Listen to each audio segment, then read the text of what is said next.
Well student, इससे पहले आपने देखा कि किसी भी बॉडी पे चार्ज Q बराबर प्लस माइनस यानी, और अगर इनिशियल मास सेम है तो जो पॉजिटिवली चार्ज बॉडी है उसका मास कम होता है और निगेटिवली चार्ज बॉडी का मास ज्यादा होता है। तो इसी से पूछा गया, आपका क्वेश्चन आपके सामने है। टू आइडेंटिकल स्फेयर्स यानी उन दोनों का मास शुरू में क्या था, बराबर। each of mass m kg, charged equal in magnitude but opposite in nature. After charging, mass of the spheres are ma and mb as shown in the figure. दोनों आइडेंटिकल स्फेयर हैं, इसका मतलब उनका मास इनिशियली सेम था। अब आपने charge कर दिया इक्वल इन मैग्नीट्यूड, एक पर चार्ज प्लस क्यू है और एक पर चार्ज माइनस क्यू है। अब इनका मास, पॉजिटिव चार्ज पार्टिकल का मास ma है और नेगेटिवली चार्ज स्फीयर का मास mb है। Then what is the correct statement? The correct statement is ma is equal to mb। It is not correct, क्योंकि before charging इन दोनों का मास सेम था, बट नाउ जो पॉजिटिव चार्ज पार्टिकल है, आपने पहले देखा पॉजिटिव चार्ज पार्टिकल के इलेक्ट्रॉन को बाहर जाना होगा। अब जब इलेक्ट्रॉन बाहर जाएगा तो जितना मास इलेक्ट्रॉन का है वो कम हो जाएगा। So positive charge body has less mass than initial, negative charge body has more mass than what was initially. तो कंक्लूजन क्या है, रिजल्टेंट क्या है? m is smaller than mb, और सीधा सा कॉन्सेप्ट क्या यहाँ पे है, comparatively negatively charged particle is less massive than positively charged. Is that clear? So next question, let's see.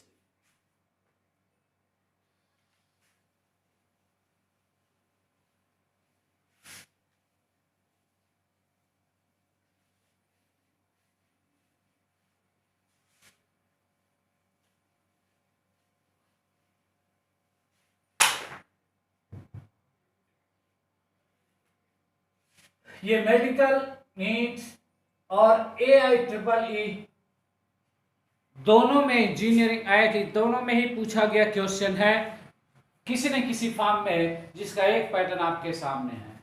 अगर आपसे कहा जाए कि charge in 500 gram of water due to proton is 500 gram of water, इसमें प्रोटॉन की वजह से कितना चार्ज है, इलेक्ट्रॉन की वजह से भी कितना चार्ज है, वो भी पूछा जा सकता है। तो सॉल्यूशन इस क्वेश्चन के लिए अगर देखा जाए तो आप जो फिजिक्स केमिस्ट्री दोनों में काम आने वाला है, यानी अवोगाड्रो प्रिंसिपल ध्यान में रखना जरूरी होगा। सो फ्रॉम अवोगाड्रो प्रिंसिपल,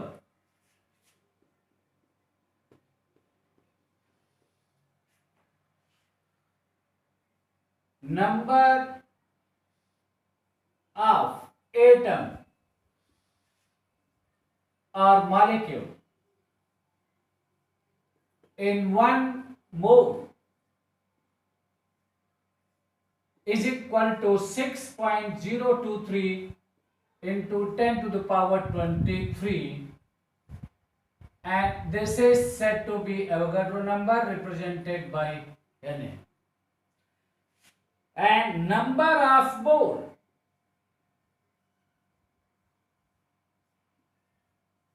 किसी भी मटेरियल में मोल कितना है, this is given by given mass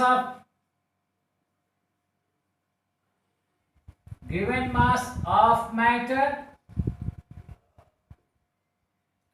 divided by atomic mass यानी एटॉमिक वेट, ये एलिमेंट के लिए है, और मॉलिक्यूलर वेट कंपाउंड के लिए। सो molecular weight of water is equal to 2 because of hydrogen plus 16 because of oxygen, which is H2O, is equal to 18 gram. Number of electron, which is equal to number of proton in one molecule, is equal to 2 plus 8. 2 because of hydrogen and 8 because of oxygen, क्योंकि 8 electron होंगे और 8 ही proton होंगे, तो total which is equal to 10। अब आप कह सकते हो कि 500 ग्राम पानी में कितना चार्ज होगा प्रोटॉन की वजह से। So charge in 500 gram of water due to proton,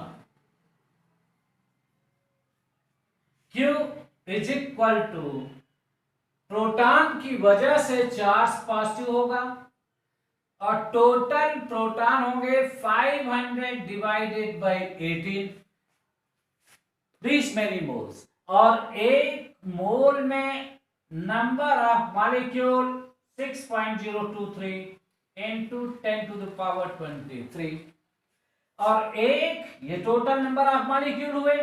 एक मॉलिक्यूल में 10 proton, in one molecule there are 10 proton in case of H2O hydrogen, और एक प्रोटॉन पे चार्ज कितना होता है 1.6 into 10 to the power -19, this many coulombs.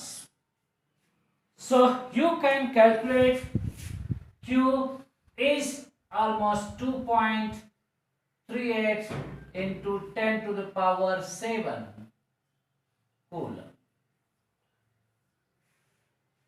अब ऐसा नहीं कि क्वेश्चन मुश्किल है, बट सर्टेनली जब आपका थोड़ा समय बच जाए तो दूसरे क्वेश्चन में भी काम आ सकता है। तो यहां पर क्वेश्चन सॉल्व करने से भी ज्यादा इंपॉर्टेंस यानी केस है, आंसर ही आपके लिए समय बचाने का काम करता है, शॉर्टकट का काम करता है। Suppose if you go in the examination and you find that mass of water in place of 500 gram it is given 1000 gram or 2000 gram or 100 gram, if 2000 gram water is given, that means mass increase to 4 times, so charge will also increase to 4 times। तो आप सीधे multiply करके अगर 500 ग्राम के लिए answer आपको पता है कि रफली 2.38 into 10 power 7 कूलम ये होता है, ठीक है। So it can save time if you can remember near the answer either for 100 gram of water और फॉर 500 ग्राम ऑफ वाटर और 1000 ग्राम ऑफ वाटर।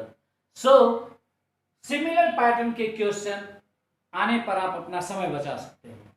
क्या ये बात समझ में आई कि किसी भी बॉडी पे चार्ज निकालना, चाहे वो चार्ज बॉडी हो चाहे न्यूट्रल बॉडी हो, तो सबसे पहले आप एवोगाड्रोस प्रिंसिपल को याद करें। एक एवोगाड्रो यानी एक मोल में ये एटम्स और मॉलिक्यूल होते हैं, चाहे एलिमेंट हो चाहे कंपाउंड हो, और फिर एक एटम या मॉलिक्यूल में कितने प्रोटॉन हैं या कितने इलेक्ट्रॉन हैं, तो चार्ज बराबर प्लस या माइनस यानी into E, total number of proton या इलेक्ट्रॉन निकाल लें इनटू चार्ज की वैल्यू रख दें, so you can get your answer। तो आगे बढ़ें। Okay, C the next question.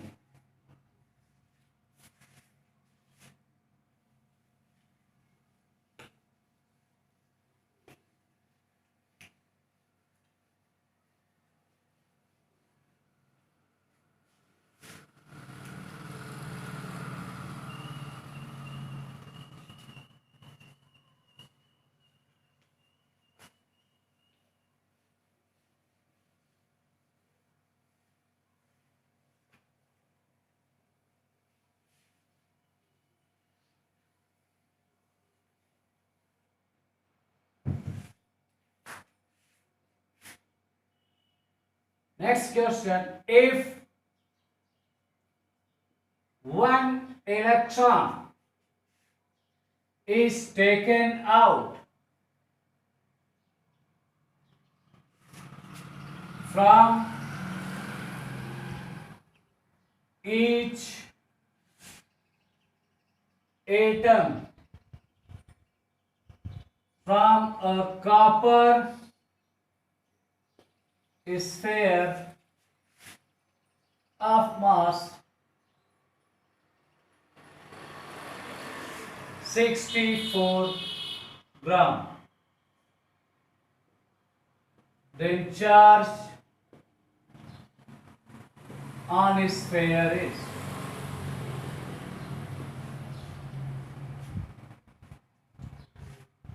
तो 64 ग्राम का कॉपर स्फीयर है, इसके हर एटम से एक इलेक्ट्रॉन बाहर कर दिया जाता है।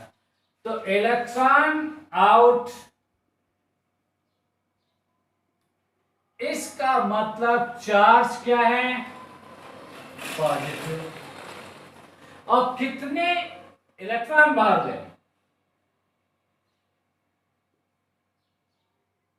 According to question,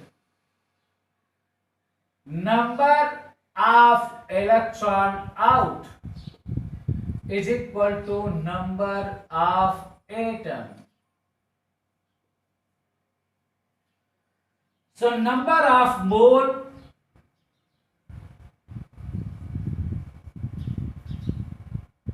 is equal to given mass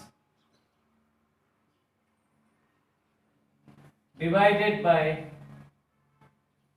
atomic weight, which is 64 divided by 64, because molecular weight of copper, atomic weight of copper is also 64. So cut, given mass is 64, is 1 mole. तो 64 ग्राम का अगर copper का sphere है तो ये 1 मोल के बराबर है। So in 1 mole number of atom which is equal to 6.023 into 10 to the power 23, और जितने एटम होंगे उतने ही इलेक्ट्रॉन बाहर होंगे, हेंस चार्ज। तो चार्ज इलेक्ट्रॉन बाहर जा रहे हैं इसलिए पॉजिटिव और n into e. So number of electron 6.023 into 10 to the power 23 into 1.6 into 10 power minus 9, which is approximately 9.6 into 10 to the power 4 coulomb. तो first numerical case of electrostatic, simply charge Q is equal two plus minus, यानी आपको ये बताना होगा कि given particle पे charge कितना है, चाहे इलेक्ट्रॉन को इन किया जाए चाहे इलेक्ट्रॉन को आउट किया जाए। और साथ ही साथ ये ध्यान में रखना होगा कि कंपैरेटिवली यानी तुलनात्मक रूप में जो पॉजिटिव चार्ज पार्टिकल है वो लेस मैसिव होता है और जो नेगेटिवली चार्ज पार्टिकल है वो हैवियर होता है। तो let's see the next fact.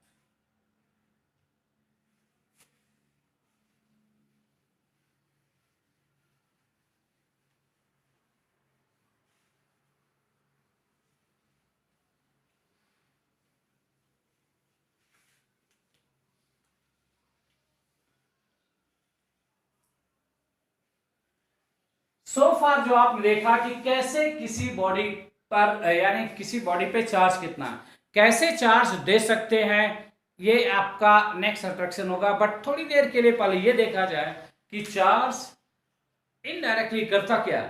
क्या कभी आपने सोचा कि जिस अर्थ पे रहते हैं, अर्थ का सर्टेन मास है और अर्थ के चारों तरफ उसकी दुनिया है, उसी को ग्रेविटेशनल फील्ड कहते हैं। क्या कहते हो? Gravitational field. अब मैं इलेक्ट्रिक फील्ड या मैग्नेटिक फील्ड की बात करो, ये देता कौन है, कहां से आता है? तो दोनों फील्ड के लिए रिस्पॉन्सिबल कौन है? Charge, charge, charge. तो अब फिर से चार्ज को डिफाइन किया जाए कि चार्ज को कैसे डिफाइन कर सकते हो, क्या है? तो आप स्ट्रेट में कर सकते हो, ये भी फिजिकल प्रॉपर्टी है मैटर का। Charge is physical property of matter which produces electric effect and magnetic effect in the form of force of attraction and repulsion both. So, charge is physical property of matter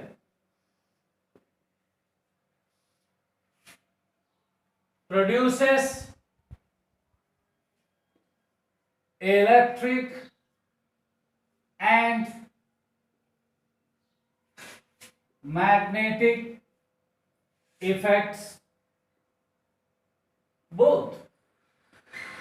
That means charge ही वो particle है जो electric और magnetic effect दोनों produce करता है। तो जब दोनों प्रोड्यूस होता है तो मन के किसी कोने में ये बात जरूर आती है कि कब ये इलेक्ट्रिक इफेक्ट प्रोड्यूस करेगा, कब ये मैग्नेटिक इफेक्ट पर प्रोड्यूस करेगा। क्या ऐसी कोई पॉसिबिलिटी है कि ये दोनों इफेक्ट को साथ प्रोड्यूस कर सकता हो? और बिफोर गोइंग टू अहेड, आगे बढ़ने से पहले आपके सामने 2016 नीट और उससे पहले आईआईटी में पूछा गया क्वेश्चन आपके सामने रखता हूं। सो लेटेस्ट अगर देखें तो question, and it is from NEET 2016। Question ये है, accelerated charged particle produces accelerated charged particle produces first option only electric field, second option only magnetic field, third option electric field and magnetic field both, but no radiation of any form of energy.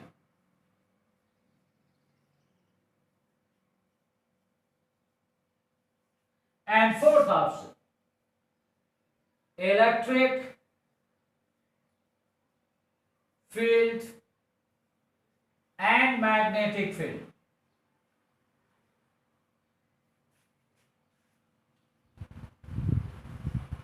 Electric field and magnetic field along with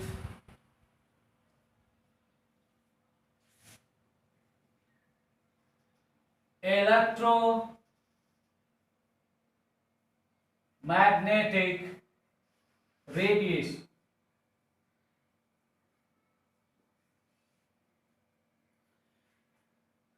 तो ये आपका 2016 NEET का question है और ये चार option है।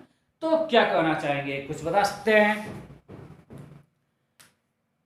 तो इसके लिए हमें थोड़ी सी मदद चाहिए मैकेनिक्स, और वो आपने 1D मोशन में पढ़ा। तो एज यूजुअल कोई डरने की बात नहीं है, चाहे चार्ज पार्टिकल हो चाहे न्यूट्रल पार्टिकल हो। तो ये चार्ज पार्टिकल की बात अगर की जाए तो एज यूजुअल कोई भी न्यूट्रल पार्टिकल, जो मैकेनिक्स में आपने देखा कि कोई भी पार्टिकल या तो रेस्ट में होगा और या मोशन कर रहा होगा, और मोशन कर रहा है तो या तो यूनिफॉर्म मोशन होगा और यह नॉन यूनिफॉर्म मोशन। तो इस क्वेश्चन का आंसर और इस कॉन्सेप्ट का एक्सप्लेनेशन दोनों सामने देखते हैं। तो मिटाएं इसको।